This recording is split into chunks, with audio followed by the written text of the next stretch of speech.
इस कार्यक्रम के पुण्यार्जक हैं स्वर्गीय शशि प्रभा देवी जैन की पुण्य स्मृति में श्री कैलाश चंद्र जी जैन गंगवाल रेनवाल, पुत्र एवं पुत्र वधू कमल जैन ममता जैन गंगवाल, पौत्र श्रेयांश जैन अहमदाबाद, दीपक जैन, पौत्री लकी जैन गुंटूर, बेटी एवं दामाद प्रेमलता, बाबूलाल जी कासलीबाल चोमू, कुसुम निर्मल जी छाबड़ा इम्फाल, सुनीता राकेश अजमेरा, गांधीधाम एवं समस्त गंगवाल परिवार, गुंटूर आंध्र प्रदेश। श्रीमती किरण देवी जैन, शकुंतला देवी जैन, कमल, इंदु, राजीव, राजलक्ष्मी, अनिल, मीरा, संजय, ऋतु, अमित, स्वाति, संकल्प, रश्मि, स्मारिका, संभव, प्रियश, परीशा, स्वयं एवं समस्त भूज परिवार सूरत। स्वर्गीय श्री सवाई सिंघई पदम चंद जी जैन, श्रीमती दयाबाई जैन, पुत्र एवं पुत्रवधू श्री प्रदीप कुमार जैन, श्रीमती स्नेहलता जैन, सुदीप जैन, पल्लवी जैन, आगम जैन, श्री राजेश जैन, पुत्रवधू श्रीमती सीमा जैन, राशि जैन, तन्मय जैन, पुत्र एवं पुत्रवधू धर्मेंद्र जैन, श्रीमती विनीता जैन, आकाश, सक्षम जैन, आर्शिया जैन, पुत्री एवं दामाद श्रीमती सरिता जैन, स्वर्गीय श्री संजय जैन, पुट्ठा मिल, ईश्वरवाड़ा मध्य प्रदेश, शुभम जैन, सुयश जैन, भोपाल, पुत्री एवं दामाद श्रीमती सीमा जैन, श्री संजीव जैन, मैक्स, देवांश जैन, द्रव्या जैन, इंदौर, फर्व पदम चंद शिखर चंद जैन, बेगमगंज सागर एमपी, श्री सुधा सागर पल्सेस, बेगमगंज सागर एमपी, श्री गुरुजी ट्रेडर्स, बेगमगंज सागर एमपी, पीएस परिवार, बेगमगंज सागर मध्य प्रदेश।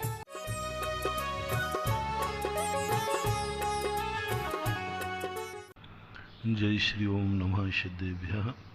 पंच परमेष्टि भगवान की जय। आचार्य श्री गुरुवर कुंद कुंद महाराज की जय। आचार्य श्री गुरुवर विद्या सागर जी महाराज की जय। परम पूज्य निर्यापक सर्व मुनि श्री सुधा सागर जी महाराज की जय। जय। परम पूज्य महासागर जी महाराज की जय। आचार्य संघ की जय।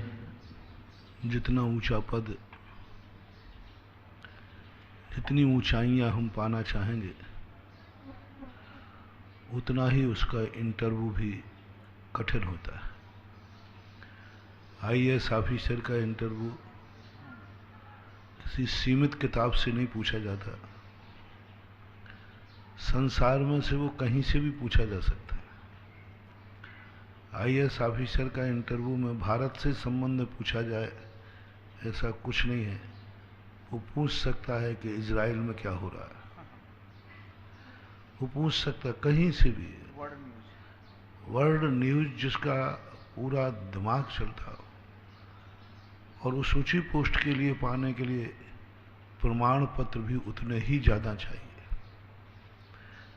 ना जाने कितने प्रमाण पत्र।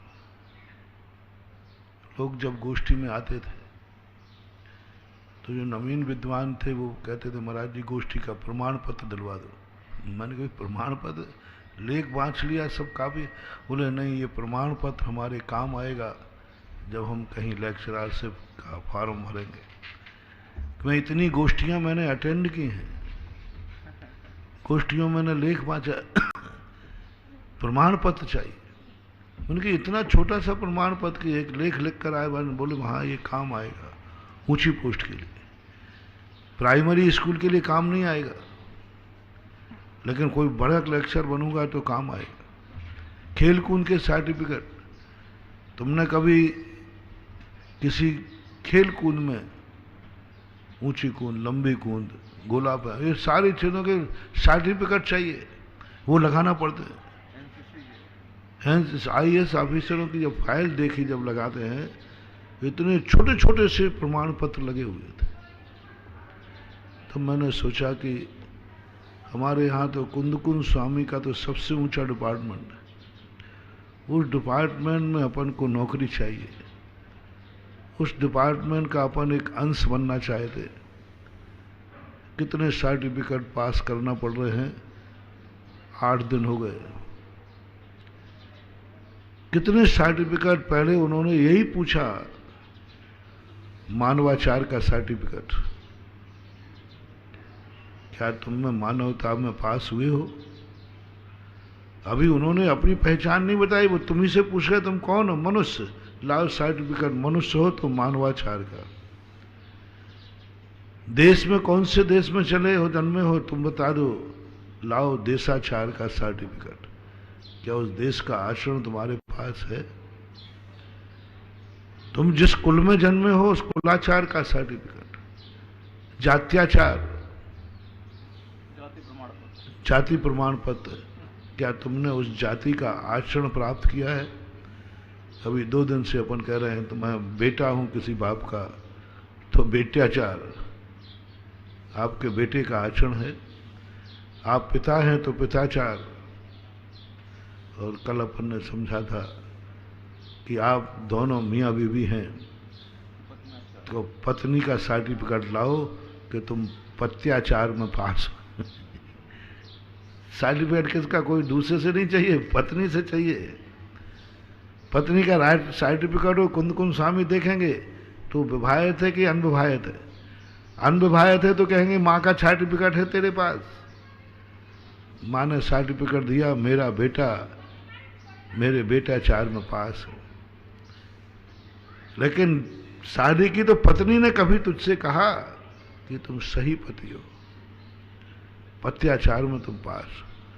पत्नी को यदि कुंद कुंद के साहित्य की तरफ बढ़ना है तो पति से सर्टिफिकेट लेना पड़ेगा। इसी प्रकार बहुत सारे सर्टिफिकेट इकट्ठे करते जाओ। जो जो संबंध तुम्हारी दृष्टि में आते जाएं सबसे संबंध बनाओ और सर्टिफिकेट लो। संबंध बनाओ, सर्टिफिकेट सबसे पहले तैयारी। कोई भी संबंध बनाओ तुरंत तैयारी शुरू करो, इससे मुझे सर्टिफिकेट लेना है। रिश्तेदारी बनाई तो रिश्तेदारी से सर्टिफिकेट लो। अब तुम्हारे जितने रिश्तेदार हों उन सबसे आपको सर्टिफिकेट इकट्ठे करना है। यदि आप भांजे हैं तो मामा से सर्टिफिकेट लो तो मामा जी मैं क्या पास हूं आपके भांजे। ब्याई जी है तो ब्याई जी से लो, बहू है तो सासू से लो, सासू है तो बहू से लो। ये मैं ऐसे ही नहीं बोल रहा हूं। इन सर्टिफिकेटों के बिना आप धर्म करने चले जाते हैं, इनमें पास हुए बिना आप धर्म करते हैं, कुछ भी नहीं मिलता। आप धर्म से फिर दूर भाग जाते हैं। आनंद आता है, आनंद आता है। गृहस्थाचार्य का आनंद आया नहीं, मंदिर में आ गए आप। गृहस्थ का आपके पास कोई आचरण ही नहीं है तो आप मंदिर से खाली हाथ लौटोगे और ये कहते जाओगे मंदिर होके आया वहां कुछ नहीं मिला।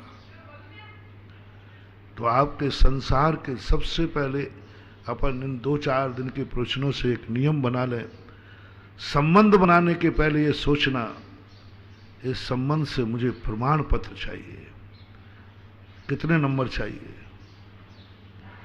हमने संबंध बना लिया है, क्या सामने वाला तुम्हें पास का सर्टिफिकेट देने को तैयार है? क्या वो कहने को तैयार है कि जो तुमने संबंध बनाया आप इस संबंध में सफल हैं, मुझे गौरव है। जबरदस्ती मत कहलवाना, सामने मत कहलवाना। सामने तो हर व्यक्ति कह देगा ठीक है। अभी तुम पत्नी से पूछना क्यों मैं पति में पास हूं, वो कहते कौन हो पत्नी बोले हाँ साहब बहुत परमेश्वर हो आप तो। हाँ वो इतना पागल है कि तुम्हारे सामने कह करके अपना विश्वास खत्म कराए। हाँ किसी संबंध से मुँह से नहीं पूछना कि साहब मैं पास हूं आपकी दृष्टि में कि नहीं। संसार बहुत मुंह चूपड़ी करती है, संसार मुंह देखी करती है। अपने सामने बोल देगी हाँ साहब आप पास हो, आप तो बहुत अच्छे आदमी हो। नहीं, इसके लिए मैंने कुछ टिप्स दिए थे।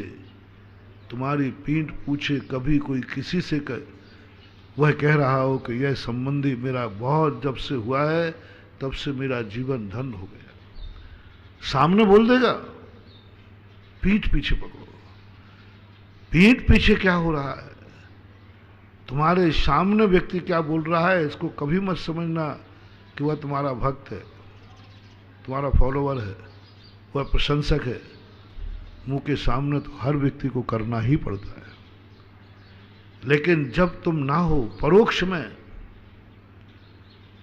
यदि वो किसी के सामने कह रहा हो, उस समय कोई भी उसके पास नहीं है, उस समय की कोई आवाज, कोई शब्द कान में पड़ जाए तो तुम अपने आप को समझना कि मैं इस संबंध बनाने में सफल हुआ। सासू की प्रशंसा सासू बहू से ना पूछे कि मैं हे बता बहू मैं सही सासू हूं कि नहीं। नहीं, वो तो कहती हाँ माँ जी आप तो जगदम्बा हो। वो जब पीहर जावे अपनी माँ से अकेले में बोले, माँ साक्षात देवी मिली है साथ। वो शब्द कभी तुम्हें सुन जाए, कभी सासू कह दे, उसकी माँ तुम्हारे पास फोन करे या कभी आवे कहे, वाह मैं जो बेटी को सुख नहीं दे पाया वो सुख तेरी गोदी में पा लिया। बस यदि तुम्हारी बहू की माँ तुम्हारी प्रशंसा करने लग जाए तो समझना कि तुम सफल हो। ऐसे हर क्षेत्र में लगाना। अब अपन आते हैं कुंद कुंद के कॉलेज में, कुंद कुंद के कार्यालय में हमें पद चाहिए। वो बहुत ऊंचा पद है, नीचा पद वहाँ होते ही नहीं। वहाँ चपरासी चौकीदार आदि नहीं होते। वहाँ होता है बस एक पद स्वयंभू का। स्वयं ही सब कुछ होते, वहाँ कोई चपरासी की जरूरत ही नहीं पड़ती, वो तो स्वयंभू होता है। ऐसे स्वयंभू पद जाने के लिए जो सर्टिफिकेट की तैयारी अपन कर रहे हैं, ये सब अपन अध्यात्म में प्रवेश करने की तैयारी कर रहे हैं। तो अपन संबंधों से हट करके, अब आप संबंधों के हमने संकेत बता दिए, अब संबंधों से हट करके तुम क्या हो, तुम्हारी और कोई पहचान है कि नहीं? संबंधों से हटकर पहचान है, हम जैन हैं। अब तुम्हें सोचना है कि दुनिया अजैन क्यों है, मैं जैन क्यों हूं। मुझे जैन क्यों कहते हैं, मैं जैन क्यों कहलाता हूं। कुंद कुंद भगवान पूछेंगे तुम कौन हो, तो तुम कहोगे मैं जैन हूं। तो आपको विचार करना है कि जैन की क्लास क्या है।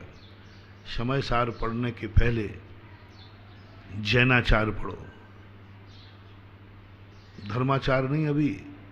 अभी वह टाइटल जो तुम लिखते हो, वह जाति जो तुम्हें जन्म से मिली है, वह टाइटल जो तुम नाम के आगे पीछे लिखते हो, फलाने चंद जैन, ये कोई धर्म का टाइटल नहीं है। ये तुम्हें कुल परंपरा से वसीयत में मिला है, तुम जैन हो।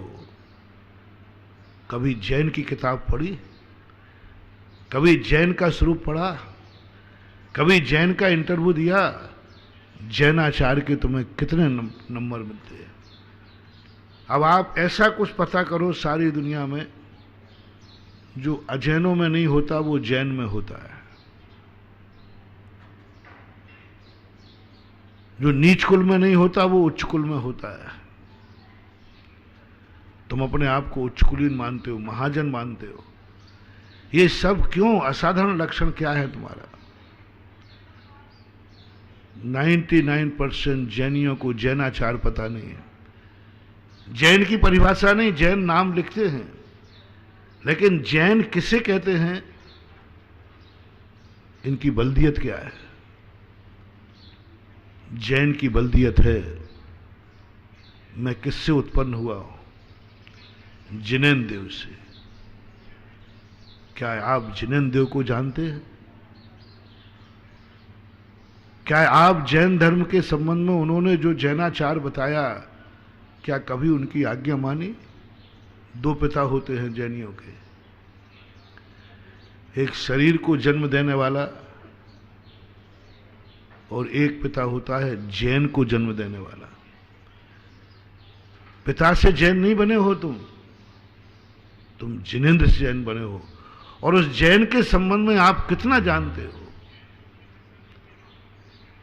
अब आपको जैन जाति के संबंध में, जैन धर्म के संबंध में जो आपको टाइटल मिला है वसीयत में, आप लेके नहीं आए हो जैन शब्द, आपको यहां आके मिला है।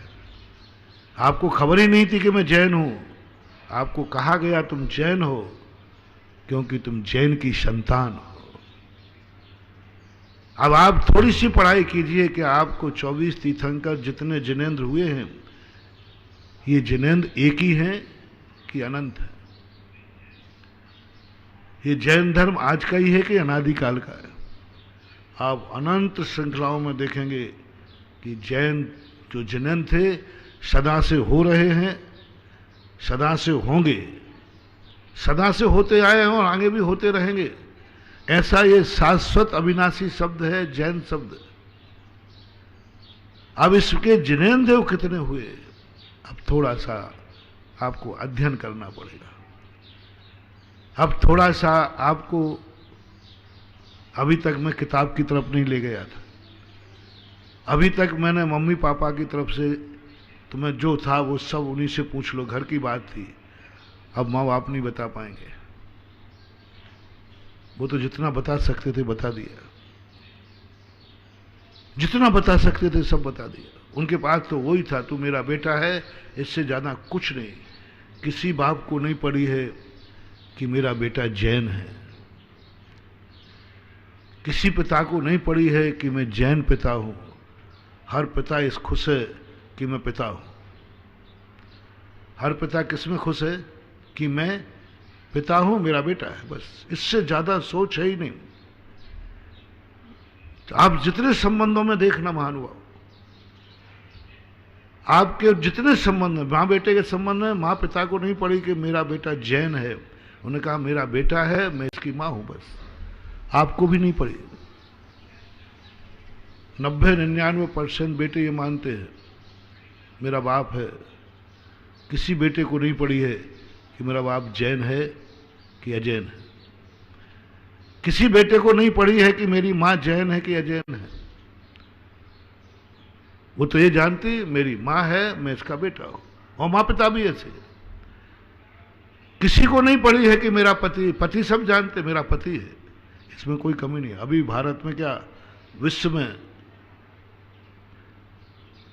में आज भी, चाहे विदेश हो कुछ हो, हर स्त्री अपनी पति को जानती है, पति को पहचानती है, पति धर्म को भी देखती है। लेकिन कितनी स्त्रियां हैं जिनको ये शौक हो, मेरा पति ही नहीं, मेरा पति जैन होना चाहिए। कितनी स्त्रियों को ये शौक है, पति बनाने का शौक है, शादी करने का शौक है, संसार बसाने का शौक है। लेकिन कितनों के मन में आता है कि मेरा पति जैन होना चाहिए, मेरा पति जैन है। जैनत्व की अनुभूति किस स्त्री को होती है? अभी मैं सम्यक दर्शन की तरफ नहीं ले जा रहा हूं, तो मैं जैनाचार भी है कि नहीं। यदि कभी मां को यह पता चल जाए, कभी मां, तुम्हारी मां जैन है कि नहीं, माता तुम जैन हो कि नहीं, कभी तुमने सोचा बेटा तो है, बहुत अच्छा बेटा है, खूब सेवा करता है, शपूत है, कुल का उजियारा है, कोई व्यसन नहीं, कोई खोट नहीं, कुछ भी तो नहीं है, बड़ा पुण्यवान बेटा है। लेकिन कभी तुम्हारे मन में आया बेटा तो है लेकिन बेटा जैन बेटा नहीं है, जैन बेटा नहीं। सब कुछ है लेकिन जैन बेटा नहीं है। बेटा ही नहीं चाहिए सम्यक दृष्टि को, जैन बेटा चाहिए। अब मैं सारी माताओं से तुम्हें अलग करता हूं, सारी माताओं से अलग करता हूं। तुम जैन बेटे की मां हो तो तुम अपने अंदर से पूछना, मैं भी पूछ लूंगा, मैं तो पूछ चुका हूं। कई लोग आते हैं, मैंने कहा अभी अब बेटा चाहिए महाराज जी, हमारे यहां संतान नहीं है। तो मैं कई बार पूछ लेता हूं, बेटा चाहिए कि जैन बेटा चाहिए? पहले तो उनके बेटे ही निकलता है, बेटा चाहिए। जैन बेटा, महाराज जी ये बेटा भी अलग अलग होते हैं क्या? बेटा भी अलग अलग होते हैं क्या? अरे तू जैन होता तो जैन बेटा चाहे, जब तू ही जैन नहीं है तो जैन बेटा क्या खाक चाहेगी? जन्म जन्म की पुण्यात्मा होती है कोई मां, जिसके मन में बेटे का ही बोझ नहीं जागता, वो कहते नहीं मुझे जैन बेटा चाहिए। बहुत कठिन है, बहुत कठिन है। और जो माताएं जन्म जन्म तक ये भाव करती मुझे बेटा ही नहीं चाहिए भगवान, जैन बेटा चाहिए, एक दिन वो मां इतनी पावन हो जाती है कि साक्षात जिनेंद्र देव की मां बन जाती है। मैं बहुत कोई साधारण चीज नहीं दे रहा हूं तुम्हें। ये संसार की बातें सुना करके मैं तुम्हें संसार को बढ़ावा नहीं दे रहा हूं। मैं तुम्हें खोज करके बहुत बड़ी कम मन ललचता है ना, जब तीर्थंकर जिसकी गोदी में खेलते हैं। मन ललचता है ना जब तीर्थंकर को जन्म देती है माता मरु देवी, माता त्रिशला, माता भामा देवी।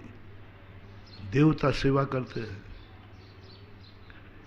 देवता सेवा करते हैं, 56 कुमारियां सेवा करती हैं। क्या ठाठ होते हैं उस माँ के।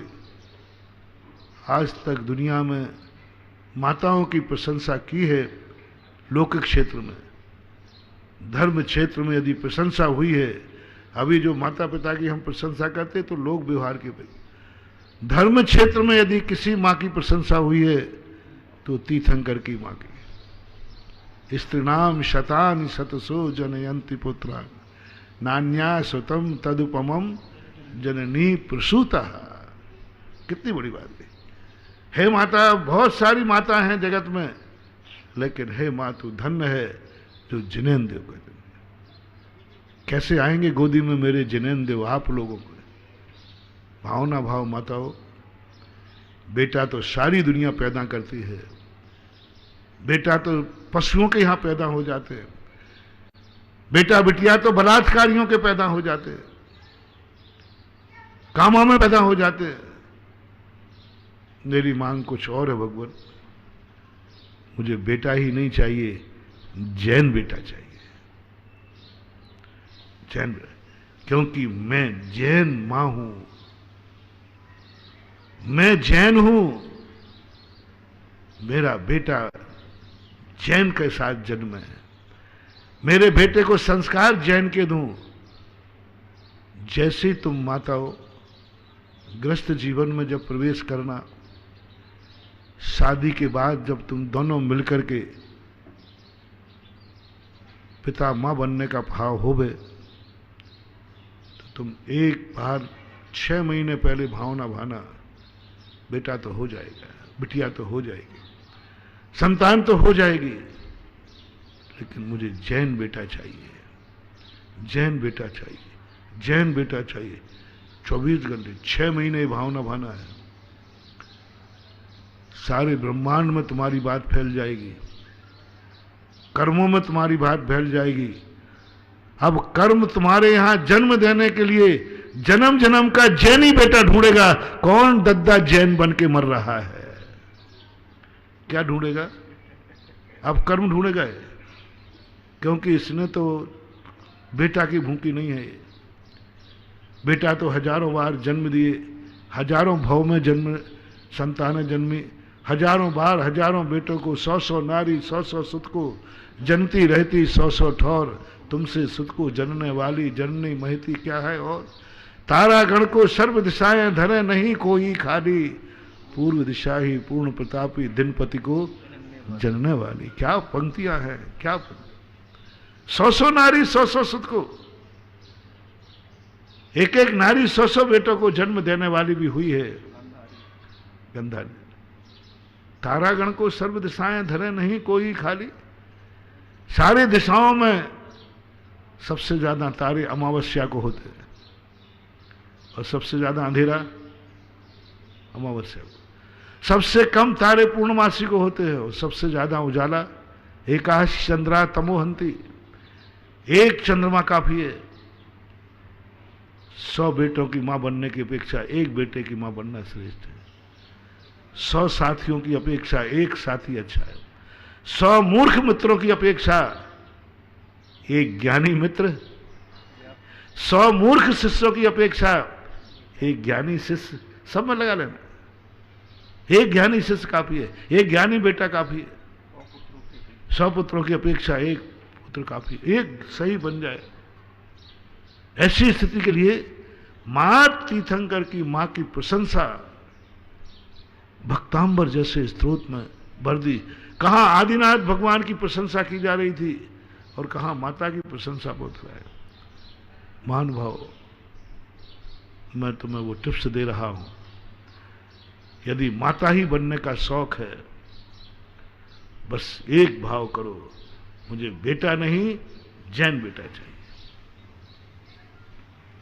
उसी के लिए विधान करो, उसी के लिए पूजा करो, श्रीफल लेकर के जाओ मंदिर में गुरुओं के पास, महाराज जी बेटा मांगने नहीं आई हूं, महाराज जी बेटा मांगने नहीं आया हूं, दोनों जाओ। मैं आपसे संसार की बातें करने नहीं आया हूं, संसार बढ़ाने नहीं आया हूं, संतान बेटा बेटियां मांगने नहीं आया हूं, बस मुझे एक आशीर्वाद दो, मुझे जैन बेटा चाहिए। 6 महीने यदि तुमने भावना भाली, सारे ब्रह्मांड में तहलका मचेगा, कर्म पूछेगा कि इसको तो जैन बेटा चाहिए। अभी तो कोई भी डाल दो, कैसा भी जीव आए उसको तो मां बनना है, कैसा भी जीव आए डाल दो, लेकिन कर्म कहेगा नहीं, ये जीव कौन है जो मरते समय भी जैन होके मरा है। ऐसा संसार में कौन दद्दा जी हैं जो अंतिम समय तक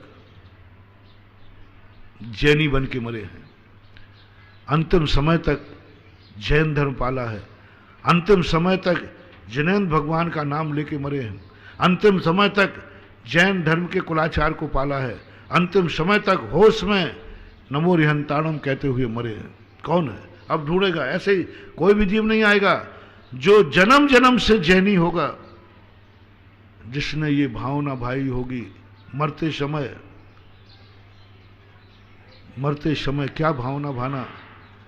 आजकल हर व्यक्ति की मौत कभी भी हो सकती है, कोई व्यक्ति अपने आप को जिंदा ना माने, कोई भी कुछ करा लो तो जिंदा मानने की कोई जरूरत नहीं है। मैंने कल शाम को भी कहा था, हर व्यक्ति धर्म ध्यान इसलिए ना करे कि मैं बच जाऊंगा, हर व्यक्ति धर्म ध्यान इसलिए ना करे कि मैं कोरोना से बच जाऊंगा। नहीं, मैं कभी आश्वासन नहीं दे सकता। इसलिए तुम धर्म करो कि मैं कोरोना से बच जाऊंगा, मैं नहीं कहूंगा। तो मेरा आशीर्वाद लो इसलिए कि बच जाओगे, ये मैं आशीर्वाद देने में सक्षम नहीं हूं। शांति धारा इसलिए करो कि मैं बच जाऊंगा, नहीं। नमोकार मन भक्तांबर इसलिए मत पढ़ने के लिए कह रहा हूं मैं, बच जाओगे। बस मैं इसलिए कह रहा हूं कि आप जब भी मरें धर्म करते हुए मरें। जैसे कल मैंने कहा था, मैं मुनि बन गया इसलिए कि मैं कोरोना से बच जाऊंगा, इसलिए मैं मुनि नहीं बना हूं। मैं इसलिए मुनि बना हूं कि मरूं तो मुनि बन के मरूं, मुनि पद पे मरूं। बस मंदिर प्रभु भगवान में इसलिए आपके दरवाजे नहीं आ रहा हूं कि मैं बच जाऊं, नहीं, मरूं तो आपके दर्शन करते हुए मरूं। नमोकार मंत्र इसलिए मत फेरना कि मैं बच जाऊंगा, इसलिए फेरना मरूंगा भी तो नमोकार मंत्र पढ़ के बनूंगा। ये पूज्यपाद की पंक्ति हमने कल शाम को सुनाया था जिज्ञासा समाधान में। वो 2-3 मिनट का वक्तव्य कल इतना मार्मिक, इतना जगत के लिए था। यदि वो जिज्ञासा की टिप्स सारी दुनिया को दे दी जाए तो लोग समझ जाएंगे कि धर्म क्या है, धर्म क्या है। लोग समझ जाएंगे धर्म किस लिए किया जाता है। जो आज लोग धर्म की मजाक उड़ा रहे हैं ना, वो इसलिए उड़ा रहे हैं कि आप लोगों ने धर्म को कुछ गलत समझ लिया है। धर्म बचाने वाला नहीं है, धर्म मरते समय तुम्हें धर्मात्मा रूप में मारने के लिए तैयार हो जाता है कि तुम धर्म करते हुए मरो। जैन दर्शन कभी आयुष्मान का आशीर्वाद नहीं देता। जैन दर्शन सभा अपने भक्तों को दे समाधि रस्तु, अच्छी तरह जिंदा रहो, ये आशीर्वाद नहीं है, अच्छी तरह मरो, अच्छी तरह मरो। कल के जो कल प्रवचन आया था, कल ही एक शांति धारा हुई। कभी मैंने एक दो बार और कहा होगा, तो जब उसने डॉक्टर ने मना कर दिया कि तुम अब बचने वाले नहीं, पलंग खाली करो, एक जवान व्यक्ति है सामने, उसको ले। उसने कहा डॉक्टर साहब मेरा मरना तो निश्चित हो गया ना? हाँ, आपका निश्चित हो गया। उसने कहा बस मुझे एक थोड़ी सी मोहलत दे दो। क्या पता मैंने अस्पताल से गया और तुरंत मर गया, मरने के पहले मैं शांति धारा करवा के मरना चाहता हूं। मरने के लिए शांति धारा पहली बार हुई, पहली बार का मतलब अभी काल में, पहले बहुत बार बहुत बार लोगों ने मरने के लिए मैं मर रहा हूं इसलिए मैं अभिषेक करके मरना चाहता हूं। अंतिम इच्छा पूछी जाती, अंतिम इच्छा व्यक्त करो, क्या करके मरना चाहते हो? सारे परिवार का मुंह देख के, नहीं, अभिषेक जिंदा होने के लिए नहीं किया, मैं अभिषेक करके मरना चाहता हूं। गजब की बात, उसने कहा मैं मरना चाहूंगा, बस मैं शांति धारा करके मरना चाहता हूं, बस मेरी शांति धारा हो जाए, बस कुछ नहीं करना, मरना निश्चित है। उसने भी स्वीकार कर लिया, मरने के लिए शांति धारा। बस मेरे गुरु के वचन है कि मरने के पहले कोई धर्म करके मरना, मैं जिंदा रहा। उसने कोई भावना नहीं भाई, उसने एक ही भाव की, बस मैं शांति धारा करके मरना चाहता हूं। डॉक्टर को दया आ गई, बोले ठीक है शांति धारा करके मर जा। सुबह शांति धारा होती है, वो शांति धारा सुन रहा है कि बोले मुझे शांति धारा सुन के मरना है, शांति धारा सुन के मुझे मरना है, पक्का है, निश्चित है। बड़े गौर से सुन रहा है, अंतिम समय व्यक्ति अच्छे गौर से सुनते ही है। शांति धारा सुनते सुनते सुनते सुनते शांति धारा हो गई। और डॉक्टर साहब से कहा, डॉक्टर साहब अब मैं मरना ही है तो क्यों दूसरे को अंतराय डालूं, मैं छोड़ता हूं। तो डॉक्टर लोग डिस्चार्ज का सर्टिफिकेट बनाते हैं, तो उस समय जांच करते हैं कितना बुखार था, कितना क्या था, सब जांच की। तो जांच करने बैठे, बोले भाई तू तो अभी मरेगा नहीं, तू तो जिंदा है, तुझे तो कुछ बीमारी नहीं है। 80 से नीचे ऑक्सीजन आ चुकी है, घटती जा रही है। शांति धारा के बाद उसकी ऑक्सीजन लेवल बढ़ गया, जो भी बढ़ता हो, वो स्वस्थ हो गया। बोले रुक भाई रुक, तो कैसे बच गया? तेरा मरना मैं सारी नली खींचूंगा, तू मरेगा और तू जिंदा रहेगा। पूरी जांचें हुई, आज वो स्वस्थ है और स्वस्थ है। ब्रह्मचारी बैठे ना महावीर, इनके पास उसका नाम पता है, पूछ लो। देख लीजिए ये क्या है, हम मरने के लिए शांति धारा पड़ी। मैं धन्य हो गया, शांति धारा पढ़ करके कितने लोगों ने मेरे मुंह से शांति धारा कराई, किसके लिए? महाराज जी बीमार ठीक हो जाए, ये हो जाए, इसके लिए कराते ना, कराते कोई बात नहीं। लेकिन मेरी जिह्वा धन्य हो गई, किसी ने मरने के लिए शांति धारा कराई, मैं अच्छी तरह मर जाऊं, अच्छी तरह मर जाऊं, धर्म ध्यान करते हुए मरूं, शांति धारा सुनते हुए मरूं, बस ये बात। एक बहुत पहले एक घटना घटी थी कोटा के अंदर, मैं इंदरगढ़ में था। हुकम काका हैं, उनकी पत्नी थी, उनको कैंसर हुआ था। कैंसर होने के बाद वो कई दिनों से कोमा में चली गई। डॉक्टरों ने कह दिया कि देखो अब तुम व्यर्थ में यहाँ कुछ भी नहीं हो सकता, सेवा करो। वो घर लेके आए। अब हुकम काका तो वैसे ही मेरे प्रति अनन्य समर्पित है, बहुत श्रद्धा, अटूट श्रद्धा है, और वो जानता फानता कुछ नहीं है। वो अंजन चोर जैसा आड़म ताड़म कछु नहीं जाना। अब बताओ, वो कामा वाली पत्नी को प्रतिदिन शांति धारा सुनाता था। अब वो सुनती नहीं, वो तो कामा में वो सुनती नहीं। लेकिन इसकी नहीं, वो सुने या नहीं सुने, मैं तो शांति धारा, तो कहीं भी मैं रहता था तो वहां से वो संपर्क करा के शांति धारा का मोबाइल में आ जाती ना। तो इंदरगढ़ में नहीं, साउथ डायरेक्ट इंदरगढ़ में कोई उनके थे रिश्तेदार वगैरह, उनसे कहा महाराज जी जब शांति धारा पड़े तो कर देना। और उसे कान में शांति धारा सुनते सुनते तुरंत आवाज आई, महाराज, मैं उसका नाम भी बोल रहा था जैसे बोलते हैं, उसका मुंह खुल गया, महाराज जी ने मेरा नाम लिया है। कामा में पत्नी मुंह से बोलने लगी, महाराज जी ने मेरा नाम लिया है। और क्या बोली? महाराज जी बिना दान के शांति धारा नहीं कराते हैं, आप कुछ शांति धारा के लिए दान बोलो। हुकम काका देख गए कि मर के जिंदा हो रही कि हो क्या रहा है, आप दान बोलो पहले। उन्होंने तुरंत भी शांति धारा में कहा 1,11,000 रुपए की शांति धारा मेरी पत्नी के नाम की, पत्नी ने खुद कहा, उसकी आवाज मैंने सुनी। शांति धारा के बीच में उल्टी आवाज चालू हो गई। मैं रुक गया, देखा तो वो बोल रही है। शांति धारा बोली, शांति धारा सुनी, और देखो बोली बोली उसने खुद ने बोली कि उसको मालूम था महाराज जी फ्री में नहीं कराएंगे, तो उसने कहा नहीं राशि बोलो। हुक्म कहा ना 1,11,000 राशि बोलो। ये सब उस समय चल रहा है, और बस शांति धारा जैसी पूरी हुई, आंख बंद कर ली, चली गई।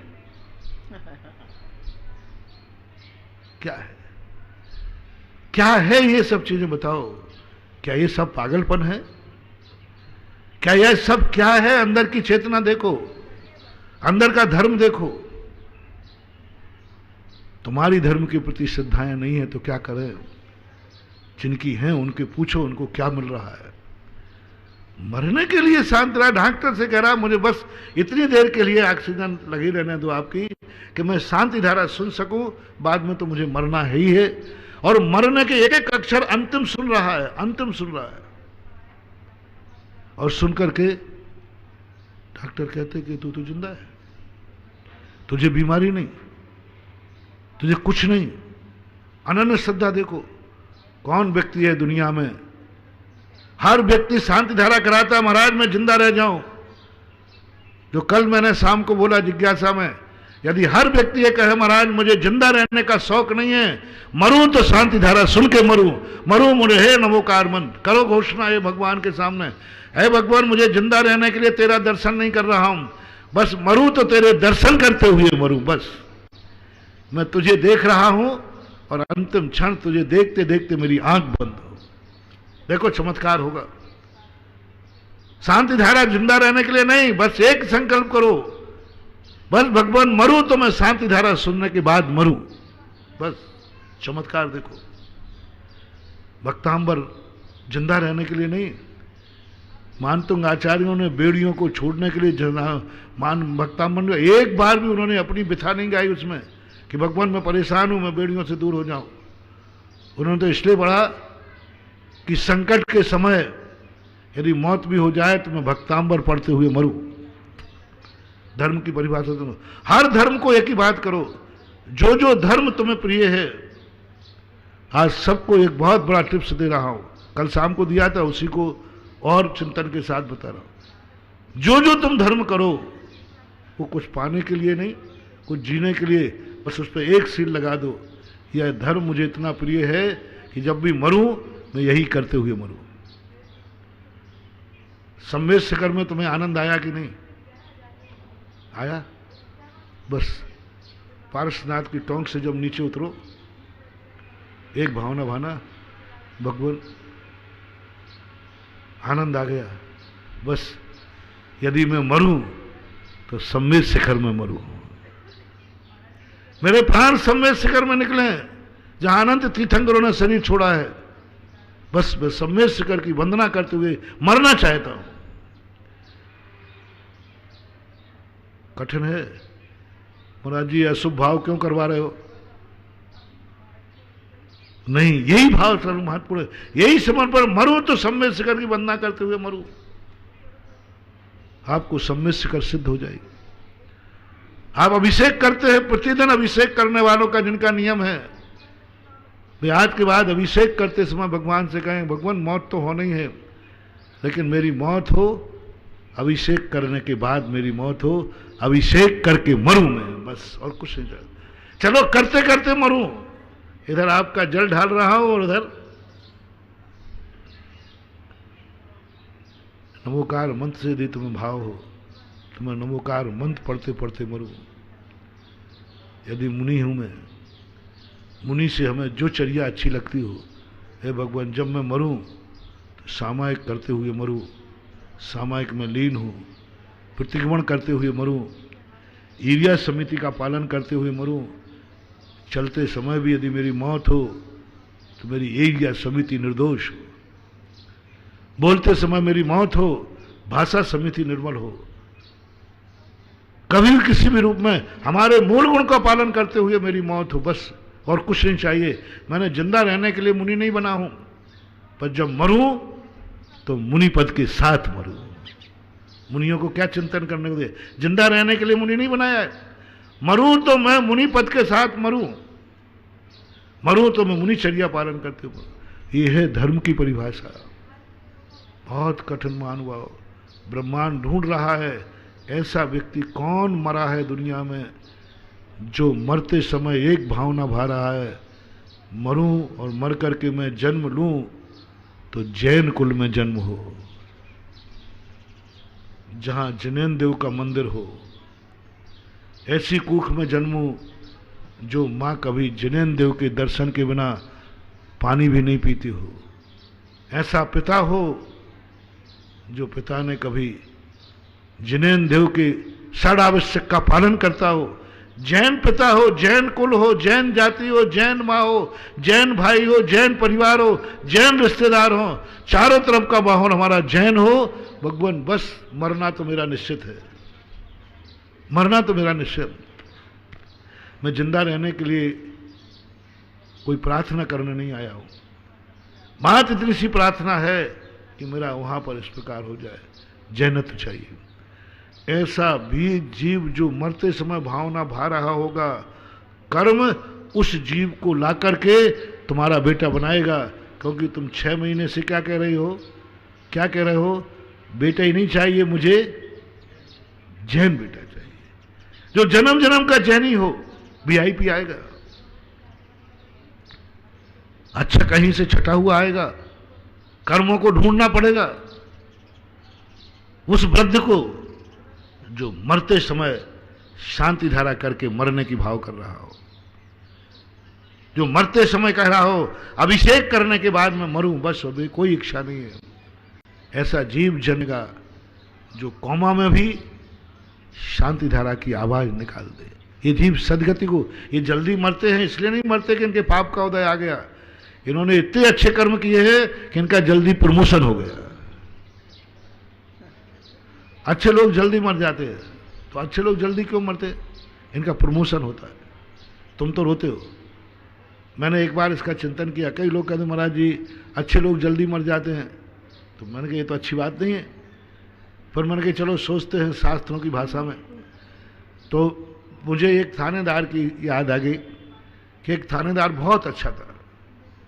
वो एक छोटे से गांव में थानेदार था। वहां के लोग उसे बहुत चाहते, देवता था वो, सब पूरा गांव सुरक्षित था। उसकी इस अच्छी ईमानदारी के कारण से उसका प्रमोशन हो गया। अब प्रमोशन के लिए ट्रांसफर होना जरूरी है क्योंकि वहां पोस्ट नहीं है, शहर जाना। और गांव वाले सब रो रहे, बोले इतने अच्छे थानेदार को तो मैं नहीं जाने दूंगा। थानेदार भी गांव वालों को खूब चाहता था, लेकिन नियम है कि प्रमोशन होगा तो ट्रांसफर तो होगा। अब बताओ भैया, यदि वो अच्छा नहीं होता तो वहीं रहता, तुम निकालते भी तो नहीं निकलता। वो अच्छा था इसलिए उसका प्रमोशन हुआ, ट्रांसफर हुआ। अब मैं बताओ आप, वो ट्रांसफर करावे, प्रमोशन लेवे, या गांव वाले रो रहे हैं तो उन्हीं की यहाँ रुक जाए। यदि वही रुकेगा तो वो रुक सकता, उसके हाथ में रुक जाएगा, लेकिन प्रमोशन नहीं मिलेगा। अब आप सबकी सलाह लेना चाहता हूं, वो वहीं रुक जाए। सब रो रहे हैं, सब कह रहे हैं कि हम तो अनाथ हो जाएंगे, या वो सबका रोना छोड़ के प्रमोशन ले लेवे। क्या कहा आप लोगों ने, प्रमोशन ले लेवे ना। अब देखना कहीं आप ही लोग फंसोगे उल्टे। अभी आपने हाँ कहा है, प्रमोशन ले लेगा, लेगा, लेना पड़ेगा, विवेक होगा तो प्रमोशन मिल रहा है। बस महानुभाव, अच्छे आदमी जल्दी क्यों उठ जाते हैं। इतना पुण्य कमाया है, इतना पुण्य कमाया है कि उनके पुण्य को भोगने लायक यहां कोई वस्तु ही नहीं। ये सब वस्तुएं घटिया पुण्य वालों को है। उसने तो बढ़िया पुण्य किया है, उसने तो इतना पुण्य कमा लिया कि यहाँ के हर ये मकान उसके लायक नहीं है, वो तो विमान के लायक है, इतना पुण्य कमा चुका क्योंकि अच्छा आदमी था। ये मकान के लायक उसका पुण्य तो बहुत बड़ा है। ये हुकूमत के लायक पुण्य नहीं है, ये धंधे पानी के लायक पुण्य नहीं है, ये परिवार बेटा बिटिया पति पत्नी के लायक पुण्य नहीं है। उसका पुण्य बहुत आगे बढ़ गया है। कर्मों ने कहा तूने इतने अच्छे कार्य किए हैं, तेरा पुण्य है, मैं तुझे प्रमोशन करता हूं, जो चीज तेरे पास अभी है इससे कई गुनी तुझे मिलेगी, बशर्ते तुझे यह शरीर छोड़ना पड़ेगा या पर्याय छोड़ना पड़ेगी, ये साथी संबंधी छोड़ना पड़ेंगे, ये सब छूटेगा। पर ये रोएंगे तो रोते ही, सब परिवार होता, सब परिवार होगा, ये रोएंगे तो तुम लोग रोते रह जाते हो, अच्छा जीव चला जाता है, चला जाता है। क्यों? प्रमोशन मिल रहा है, प्रमोशन मिल रहा है, कौन छोड़ेगा? जितने जीव गए प्रमोशन से गए, वे द्वारा लौट के इसलिए नहीं आते। इसलिए आपको सोचना है कौन जीव है प्रमोशन होकर के कोई अच्छी गति में पहुंचे, क्योंकि अच्छे लोगों का प्रमोशन जल्दी होता है। तो जो छोटी सी उम्र में अच्छे कार्य करके मरते हैं, ये मत मानना कि महाराज उनके पाप कर्म का उदय है, नहीं, उनका प्रमोशन हुआ है। और प्रमोशन के लिए ट्रांसफर होना जरूरी है, क्योंकि वो पोस्ट यहां पर है नहीं। इसलिए आप लोगों के लिए अपना जो प्रसंग चल रहा है, ऐसा करके भाव अब अपन जैनत्व पर पारिवारिक संबंधों को छोड़ करके अपन अभी जैनाचार्य का सर्टिफिकेट बना रहे हैं, जैनाचार्य की पढ़ाई कर रहे हैं। क्या आप जैन हैं? क्या आपका बेटा जैन है? क्या आपकी माँ जैन है? आपका पिता जैन है? आपका भाई जैन है? सब लोग चारों तरफ देखो, आपका घर जैन है? सब जगह बताऊंगा जैन कहाँ कहाँ, क्या क्या जैन का। आपका फ्रिज जैन है? आपका रसोई घर जैन है? आपका पानी का लोटा जैन है? सब तरफ 24 घंटे सब दुनिया में जितने हैं, आपको देखना कि आप जैन हैं, क्योंकि कुंद कुंद स्वामी जैनाचार्य का सर्टिफिकेट मांगेंगे महावीर भगवान के। परम उपकारी निर्यापक श्रवण मुनि पुंगव श्री सुधासागर जी महाराज की जय। जिनवाणी स्तुति के लिए, जिनवाणी के ज्ञान ते सुजे लोकालोक, सोवाणी मस्तक नमो सदा देत हुडोक। हे जिनवाणी भारती तो जपो दिन रैन, जो तेरा शरणा गया सो पावे सुख चैन। देव बजू अरियंत को गुरु सेवा निर्गन, दया धर्म पालो सदा यही मोक्ष का पंथ। इस कार्यक्रम के पुण्यार्जक थे स्वर्गीय शशि प्रभा देवी जैन की पुण्य स्मृति में श्री कैलाश चंद्र जी जैन गंगवाल रेनवाल, पुत्र एवं पुत्र वधू कमल जैन ममता जैन गंगवाल, पौत्र श्रेयांश जैन अहमदाबाद, दीपक जैन, पौत्री लकी जैन गुंटूर, बेटी एवं दामाद प्रेमलता, बाबूलाल जी कासलीबाल चोमू, कुसुम निर्मल जी छाबड़ा इम्फाल, सुनीता राकेश अजमेरा गांधीधाम एवं समस्त गंगवाल परिवार गुंटूर आंध्र प्रदेश। श्रीमती किरण देवी जैन, शकुंतला देवी जैन, कमल, इंदु, राजीव, राजलक्ष्मी, अनिल, मीरा, संजय, ऋतु, अमित, स्वाति, संकल्प, रश्मि, स्मारिका, संभव, प्रियश, परीशा, स्वयं एवं समस्त भूज परिवार सूरत। स्वर्गीय श्री सवाई सिंघई पदम चंद जी जैन, श्रीमती दयाबाई जैन, पुत्र एवं पुत्रवधू श्री प्रदीप कुमार जैन, श्रीमती स्नेहलता जैन, सुदीप जैन, पल्लवी जैन, आगम जैन, श्री राजेश जैन, पुत्रवधू श्रीमती सीमा जैन, राशि जैन, तन्मय जैन, पुत्र एवं पुत्रवधू धर्मेंद्र जैन, श्रीमती विनीता जैन, आकाश, सक्षम जैन, आर्शिया जैन, पुत्री एवं दामाद श्रीमती सरिता जैन, स्वर्गीय श्री संजय जैन, पुट्ठा मिल, ईश्वरवाड़ा मध्य प्रदेश, शुभम जैन, सुयश जैन, भोपाल, पुत्री एवं दामाद श्रीमती सीमा जैन, श्री संजीव जैन, मैक्स, देवांश जैन, द्रव्या जैन, इंदौर, फर्म पदम चंद शिखर चंद जैन, बेगमगंज सागर एमपी, श्री सुधा सागर पल्सेस, बेगमगंज सागर एमपी, श्री गुरुजी ट्रेडर्स, बेगमगंज सागर एमपी, पीएस परिवार, बेगमगंज सागर मध्य प्रदेश।